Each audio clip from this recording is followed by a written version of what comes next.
My name is Heather Brubaker. I'm a registered dietitian and Just Say Yes to Fruits and Vegetables nutrition educator at Food Bank of Central New York. Our team of Just Say Yes nutrition educators is in the process of putting together a series of videos to address some concerns people may have about nutrition, food safety, and coronavirus. This video will address food safety. With the rapid spread of coronavirus, people may be wondering if food is safe to eat. At this time, the USDA is not aware of coronavirus spreading through food, nor is there any evidence of the disease spreading from imported foods, including those from China or other countries. The most up-to-date information relating to food safety during the pandemic can be found on the USDA's website, shown here at the bottom of the slide. Because of the coronavirus pandemic, health experts are reminding people of the importance of food safety. This is for two reasons. First, the virus can survive on different surfaces and objects, so brushing up on safe food handling practices can help minimize your exposure. We know that the coronavirus can survive for several days on many of the surfaces in our homes. It is important to note, however, that infectious disease experts say that the risk of getting sick from coming into contact with any of these surfaces is very low. The greatest risk is from person-to-person exposure, which is why social distancing is so very important. The second reason we want to emphasize safe food handling practices is that more typical food-related viruses and bacteria still present health risks. Safe food handling practices can minimize the chance of being exposed to these more common foodborne illnesses that have the potential to lead to hospitalization. As hospitals struggle with increased demands from coronavirus, that is the last place we want to be unnecessarily. The 4 core practices of food safety are listed here. The first practice is clean, washing your hands, utensils, and kitchen surfaces often. This is a good practice to follow at all times and is even more important as we are all trying to minimize our exposure to coronavirus. But first, a quick word about 2 terms I'll be using in this section: clean and sanitize. Cleaning, or washing, refers to removing dirt and debris. Sanitizing refers to killing germs. First, we'll be talking about cleaning your hands. We've all been hearing a lot recently about hand washing, and I'll be going into more detail on the next slide. But for now, I want to emphasize that using soap and water is the best way to clean your hands. Hand sanitizer should only be used if you don't have access to soap. This is because sanitizer doesn't actually clean your hands. It simply reduces the number of germs on them, and should be used after washing your hands. Be sure that whatever sanitizer you are using is at least 60% alcohol and that you are using it properly by rubbing it over all surfaces of your hands and fingers for at least 20 seconds or until your hands are dry. Now some more detail about hand washing. We've been hearing all over the news that we need to be washing our hands for at least 20 seconds to get them clean. If you look more closely at this graphic from the World Health Organization, you'll see that there are more steps than simply rubbing your hands together. Steps 3 through 7 show areas that are often missed when hand washing: between fingers, backs of fingers, the thumbs, and the fingertips. I strongly encourage you to make these extra hand washing steps part of your regular hand washing practice. Doing so should take closer to 40 seconds, not just 20. And these are the same steps you should take when using hand sanitizer. Cleaning also refers to kitchen work surfaces. Again, cleaning refers to wiping down surfaces to get rid of things like dirt, debris, or smudges. And to do this, soap and warm water are best. It is always recommended to clean surfaces after prepping food items. Because of the length of time that coronavirus, as well as other viruses and bacteria, can survive on non-porous surfaces, It is also important to sanitize surfaces to kill germs. You can make a sanitizing solution using household bleach.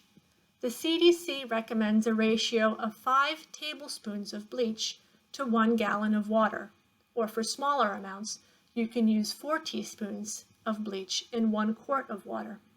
Simply spray or wipe surfaces with this mix and let them air dry. I want to emphasize that washing and sanitizing are 2 separate processes. This is true for cleaning our hands and work surfaces. Washing or cleaning is what removes the dirt, and sanitizing is what removes the germs.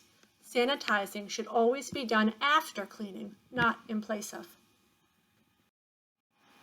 We also want to make sure that our food is clean. Here we are concerned with cleaning, not sanitizing.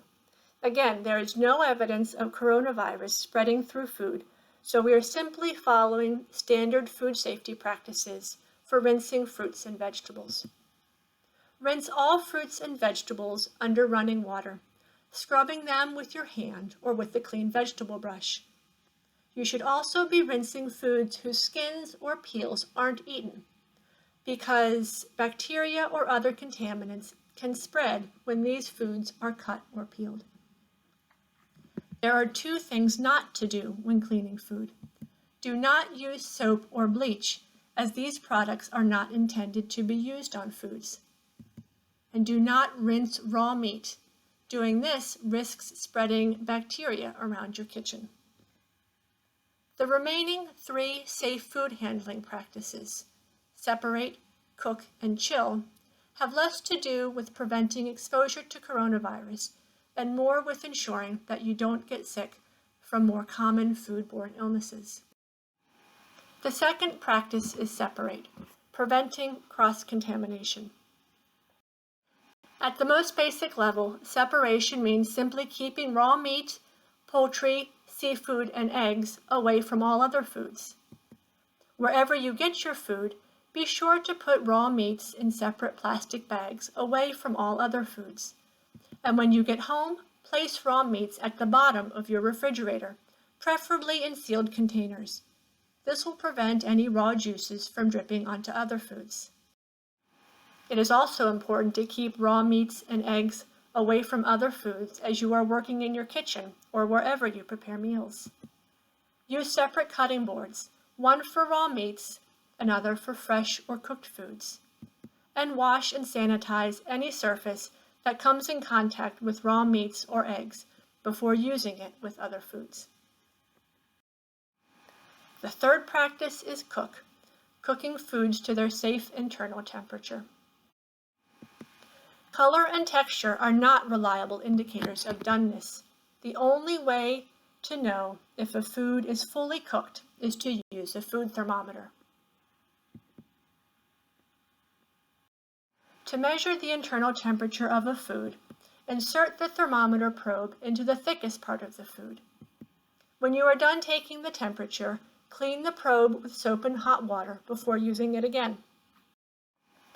This chart, available from the website fightback.org, shows the minimum internal temperatures for a variety of different foods.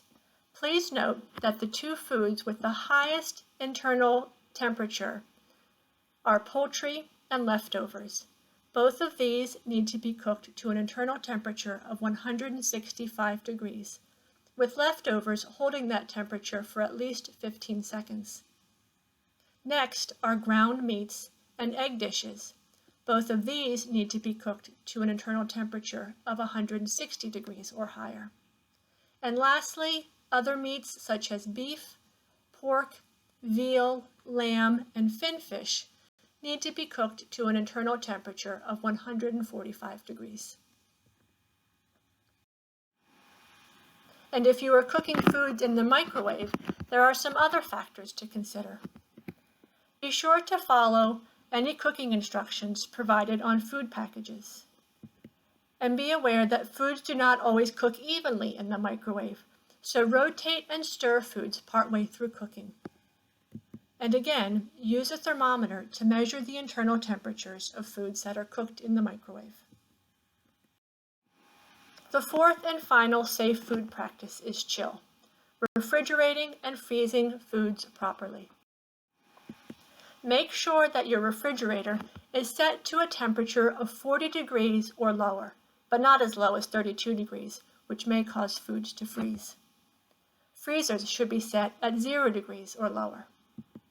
While newer refrigerators have built-in temperature sensors, using an appliance thermometer in both the refrigerator and freezer compartments will help you know if the appliance is accurately registering the temperatures.